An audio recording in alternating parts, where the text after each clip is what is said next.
सबसे वाला वाला हमारा नबी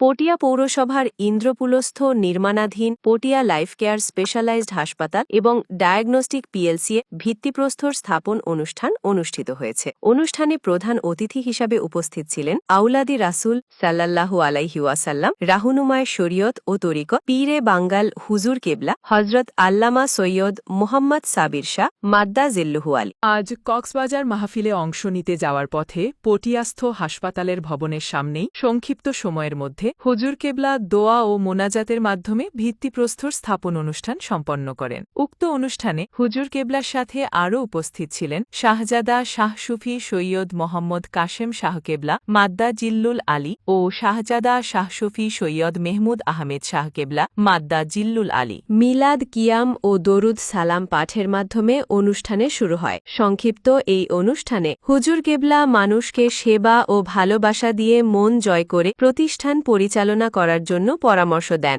এবং হাসপাতাল শুরু হলে ভিডিও কনফারেন্সের মাধ্যমে তাকে দেখানোর জন্য তার ব্যক্তিগত চিকিৎসক হাসপাতালের পরিচালক ডাক্তার এএসএম শৌকতকে নির্দেশ প্রদান করেন। সবসময় হাসপাতালের ওপর হুজুরের দোয়া থাকবে বলে তিনি ভবনের মালিক ও হাসপাতালের পরিচালক জনাব জসিমউদ্দিনকে আশ্বস্ত করে। পরিশেষে দোয়া ও মোনাজাতের মাধ্যমে এদেশের মানুষের কল্যাণ ও সুস্বাস্থ্য কামনা করে কক্সবাজারের উদ্দেশ্যে রওনা হন। ভিত্তিপ্রস্তর স্থাপন অনুষ্ঠানে অন্যান্যদের মধ্যে উপস্থিত ছিলেন হাসপাতালের ভাইস চেয়ারম্যান জনাব আব্দুল মান, ব্যবস্থাপনা পরিচালক ড এমদাদুল হাসান। হাসপাতালের পরিচালকদের মধ্যে ছিলেন মোহাম্মদ ফারুক, মোহাম্মদ হাশেম, ইঞ্জিনিয়ার জামাল উদ্দিন আহমেদ, শাহ কামাল মুস্তাফা, মোহাম্মদ হারুনুর রশিদ, মনির মুস্তাক, শেখ আহমেদ, মোহাম্মদ আলমগীর এবং বিশিষ্ট রাজনীতিবিদ আফসার উদ্দিন সোহেল। উদ্বেক্তাদের মধ্যে উপস্থিত ছিলেন জনাব মোহাম্মদ মুক্তাদের আলম, মোহাম্মদ শহীদুল আলম, মোহাম্মদ কামরুল হাসান এবং মোহাম্মদ জিয়াউদ্দিন নোমান।